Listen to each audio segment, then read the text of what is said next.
The ideology behind Al Jazeera is not so complex like some people make it out to be. Actually, the core values of it is the destruction of the West, and they see Israel and America and protecting America and Israel as an attack on that.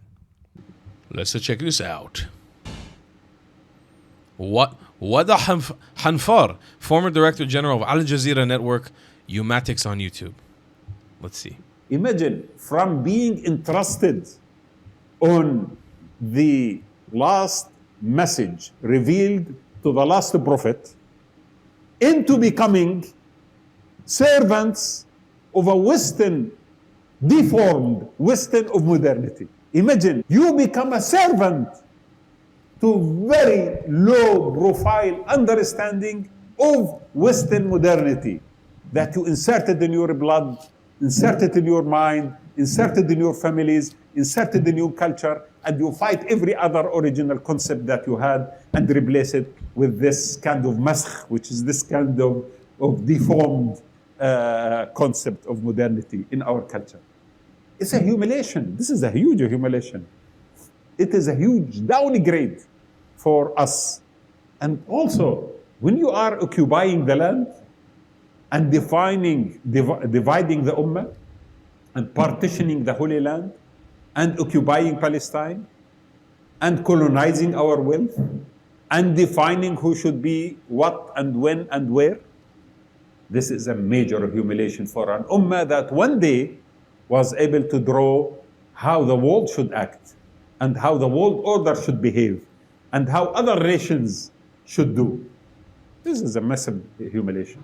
So the last 100 years is a century of humiliation. What is the European Union is? Isn't it they have like 30 something states unified together in something called European Union, no borders. People could travel wherever they like. They can live wherever they like. Open trade, open business, one currency. What is that? Isn't it an ummah? In our own definition, give it to me and I'm happy. I don't want the Khilafah. Give me the European Union concept. I was a director of Al Jazeera office in Iraq during the war. My office at that time, we had 102 people working for the office.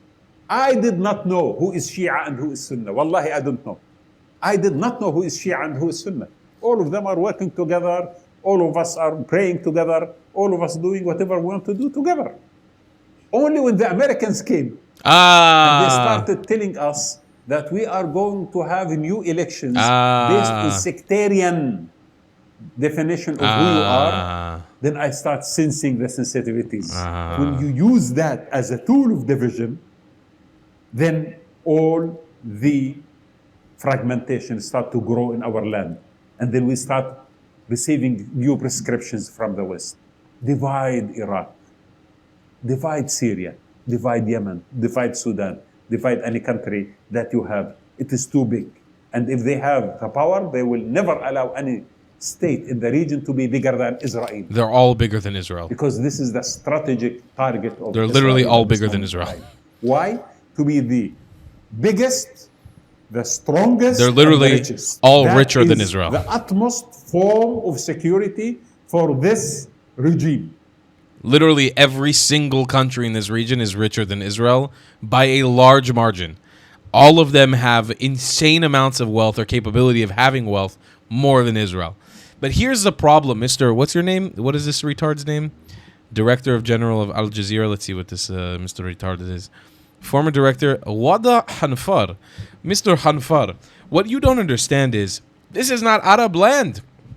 This is not a part of the Ummah. Your colonial project ain't gonna work here. Iraq is not Arab land.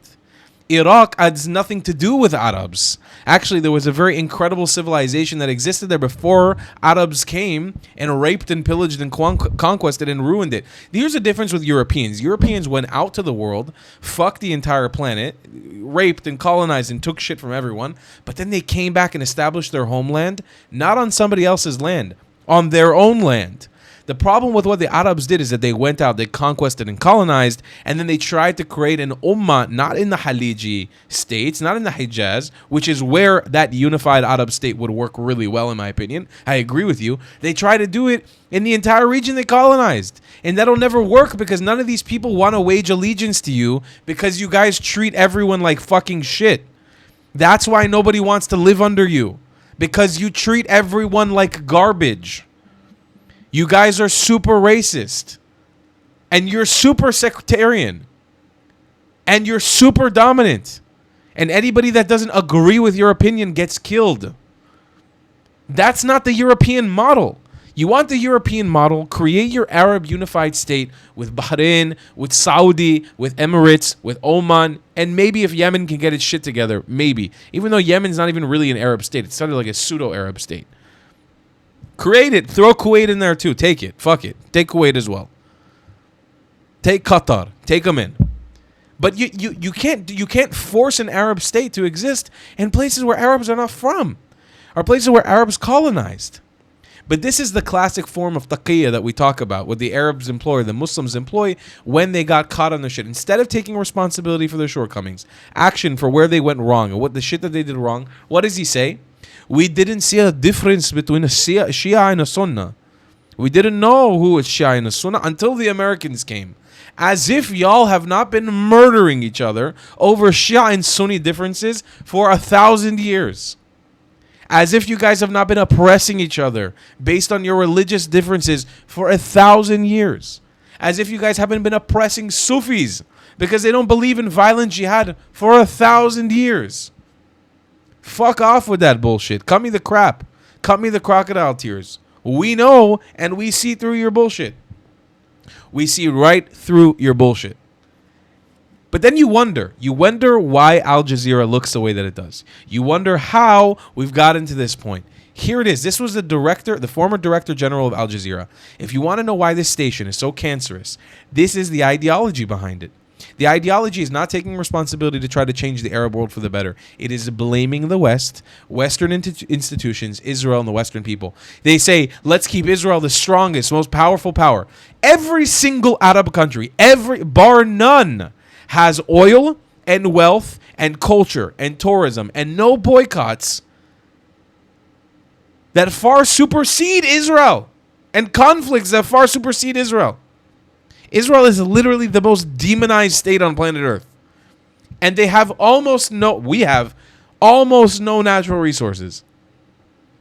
And at this point, we're fucking creating natural resources out of our asses. We fart and lemons come out. We shit and drip irrigation comes out. We sneeze and a microchip comes out. And I know I'm being hyperbolic, but I'm making a point to say this country has the odds stacked so against it when you look at a place like Saudi or even fucking Yemen. If Yemen got its shit together in 20 seconds, it could be the most popular country in this region. Just off of Socotra Island alone. Without even touching mainland Yemen. But you guys suck. I come on here every day and I say, you suck. Your civilization sucks. And I'm the number one person rooting for you. I'm the one who wants to see you do better. But it'll never get better unless you shed this racist, supremacist, Arabist ideology off of you. You must remove it. You will never get better. The Sunnis and the Shias will never stop hating each other. And this Arab will never stop killing this Arab until you remove the shell. We are Phoenicians. We are Assyrians. We are Mandeans. We are Amazigh. We are Coptic. We are Babylonians and Mesopotamians. We're Akkadian and Sumerian. We're Chaldean. We are everything but Arab in this region. And every day we carry on and pretend like we're all just a bunch of Arabs is a disservice, not just to humanity, but to the Middle East. Our region will never get better if we keep living a lie. That's the truth. See you guys in the next one. I love you long time. If you believe in my content and want to support me, just know your help is needed. There's a bunch of great ways to support me, being PayPal, Buy Me a Coffee, or joining my Patreon community down below. Patreon is the best way to support my channel, and you'll get a bunch of cool perks depending on what tier you join. Another great way to support me is by buying my merchandise on thetravelingclat.com. I regularly drop new merch designs like this beautiful hat or this amazing shirt, where you can support the channel and get something cool for yourself. I also have an amazing Discord community with people from all over the world. Thank you so much for your support.